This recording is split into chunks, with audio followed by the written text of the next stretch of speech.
just for, everybody, I'll just give a little bit of intro. So today we have Anusheh Naveed from Oraan joining us for our very first episode of WeRaise Rapid Fire series. As the name suggests, we'll be asking a series of rapid fire questions today from Anusheh about a whole lot of interesting things. A short introduction: Anusheh is head of credit at Oraan, Pakistan's first female-founded fintech startup, with a goal to create alternative financial solutions to empower the underserved. Thank you so much, Anusheh, for joining us today. We are grateful for your expertise time and time again, especially for the WeRaise program, where you continue to provide mentorship to female founded companies. Would you like to say a few words before we begin our rapid fire round? For sure.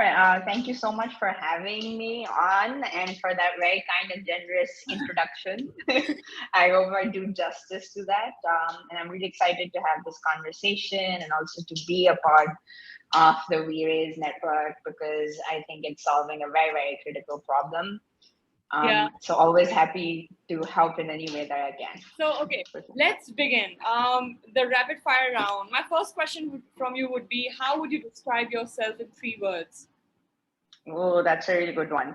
So off of the top of my head, the 3 words that I would use to describe myself are sincere, diligent, and adaptable.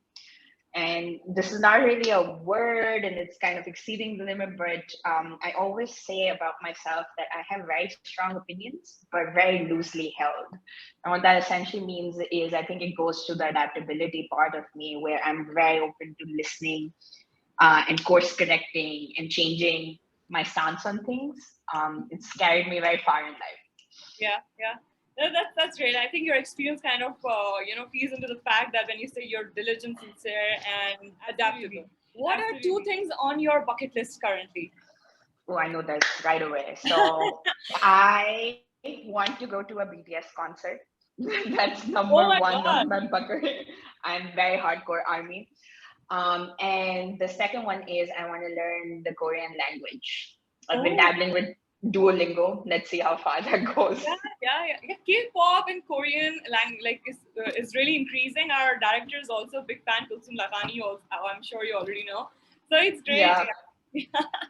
I'm very jealous of her right now. She went to a BTS concert.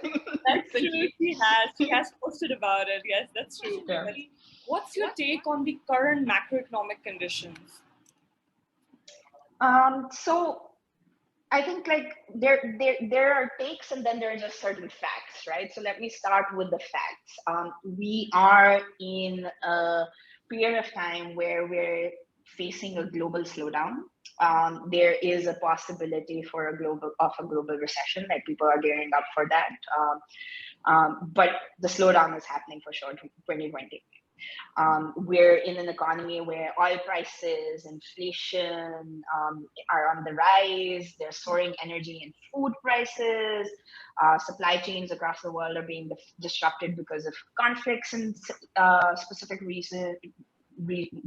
There was a pandemic. There were still areas that are going through massive lockdowns. And then if we sort of narrow on into the startup ecosystem, and particularly in Pakistan, investment coming in is slowing down. And we've seen a lot of layoffs happening. We've seen a lot of consolidation happening. We're seeing a lot of, sort of layoffs, closures, and, consolidation.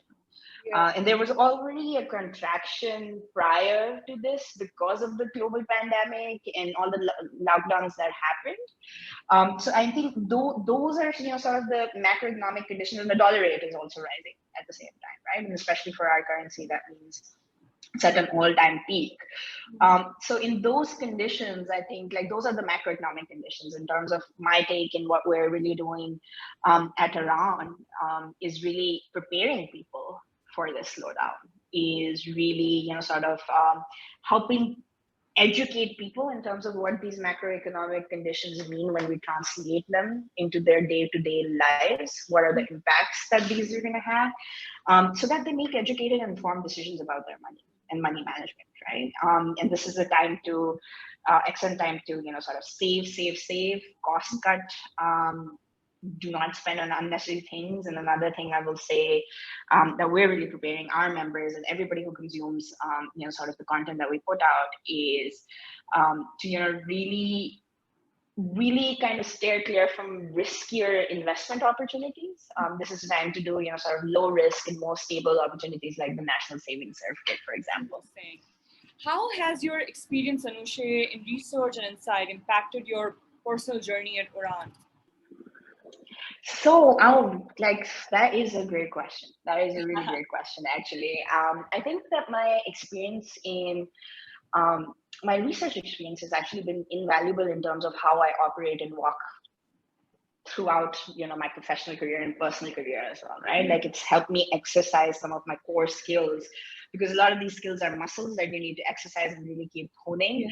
And it's built a lot of, it's built and, sort of honed into my sense of curiosity, into my sense of like actually getting information and analyzing it and eliminating bias and doing the critical thinking and problem solving.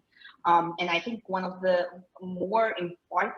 most importantly, like two things that I would say is it's this ability of taking information and taking it from there and turning it into actionable, sort of insight in terms of strategy and what to do and how to fix something. And then the other big thing is empathy. With research, like I've done a lot of primary research. I've talked to a lot of people that, in my different stages of career, we have been servicing. And I think all of these things, especially in my career at Oraan, now that I do, product development and innovative product development, and I talk to our customers and design. So it's all helped me design products that are truly products and experiences that are truly useful and meaningful for our customers. And beyond that, I think even in my personal life, it's really that sense of empathy, that sense of like, sort of looking at a lot of things. It's helped me analyze a situation in a lot of different ways and be able to, have really strong interpersonal skills. Yeah, that's great. Yeah, that's great to know for us even, learning from more of our experienced members in our field. Okay, so next we go to name one local startup that's absolutely killing it right now and why. And not saying Oraan, something. I was just going to say, I obviously have a bias over here. It has to be That's why I said excluding Oraan. Yes. So for me personally, like I think I mentioned it earlier a bit in our conversation as well, startups that really resonate with me, that I personally really value, are ones that are truly working towards a mission in solving a problem. But like, sort of rather than take one name of a startup that's killing it, what I would want to say, we are in a tough startup ecosystem right now, environment. The industry is going through a really tough time. It's a tough market.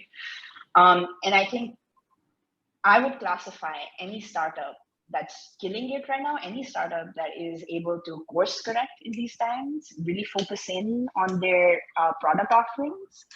And then lastly, also without laying off or consolidating a lot of their businesses, in my opinion, they're killing it. And I'll say this, like one thing is obviously being, sort of mindful for the, people that make things work. And, sort of layoffs are never easy, and an easy decision to make. And there's, so, but what I say this is, I don't say it with judgment. I say it more from a point of view for a startup that's right now in a place where they can course correct very easily and they're not having to go through any of these things. That really signals to me that their team has really thought through their strategy, that they have a healthy runway, that they've been thinking about the future a lot more, and that they haven't been burning through cash.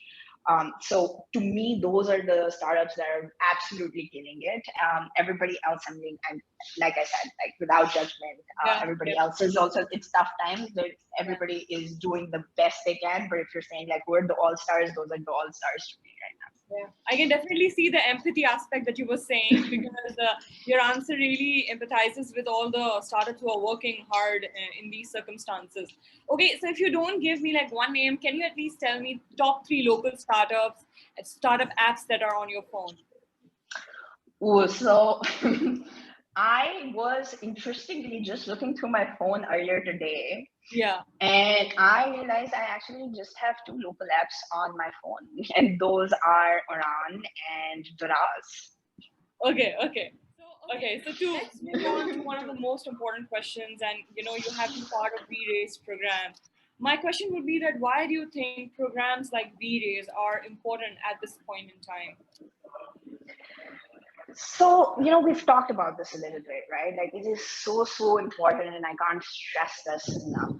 There is such a disparity right now when it comes to female founders and their ability to raise the equivalent amount or like as big pots as their male counterparts are able to do.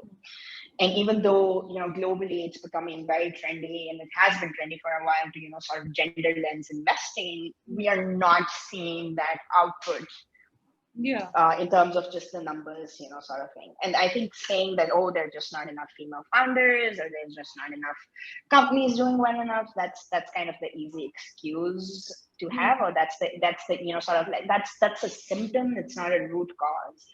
A lot of times, sort of the stigma is that a lot of times if a startup is female founded or female run, automatically they get boxed into the impact business box, right? Like, so like I have two questions to that. A, we can have impact and still be making business gains. Those don't need to be mutually exclusive. But at the other time, it's not necessary that everything a woman does has to have some kind of impact related to it. Sometimes the business just might be making hardcore number sense, right? And they're just generally, sort of the rhetoric that we see is like, okay, they're not being aggressive enough, they're not, scaling fast enough. So there's twice as many hoops that women have to jump over. And part of, that sort of I would even argue we are actually seeing some of the results right now of too aggressive. There's something to be said about too aggressive scaling, sort of journey, right? Like where you've not really, sort of, hit everything, tightened all the screws on the main thing, but a lot of it is now going bust. So I think programs like WeRaise, they actually fit all the pieces of the puzzle for women founders. They give them access to the right networks, to the advisors, to the support, to the expertise, and all of these, sort of, they really help prepare women founders and to really go into these rooms with investors much more confidently, to be able to sort of raise the kind of money that they deserve to be raising and not be excluded just based off their gender, right? And so when there is disparity, there's always a need for like positive discrimination, where you actually look at the segment that's being left off the table and do a little bit of extra work to bring them on par. And I think programs like WeRaise do that. No, thank you so much, Anusheh. And definitely the WeRaise team aggressively scouts as well. And as you said, positive discrimination is very important as well to provide the support that female founders need, where it is, and connecting them to the right people. And when it comes to connecting them with the right people, mentors like you also play a very crucial role. You are a very important stakeholder in their journey so that they can learn from the best and scale up and be ready when they are meeting the investors. So thank you so much for joining us today for our first episode of Rapid Fire series. I really appreciate. I hope you had fun. I had fun listening to your answers. So I had a lot of fun. Yeah. Thank you so much. So we will be wrapping up here. So next time, inshallah, for next episode, we will bring more mentors and other people on board. Thank you. Bye. Thank you so much, guys. Bye.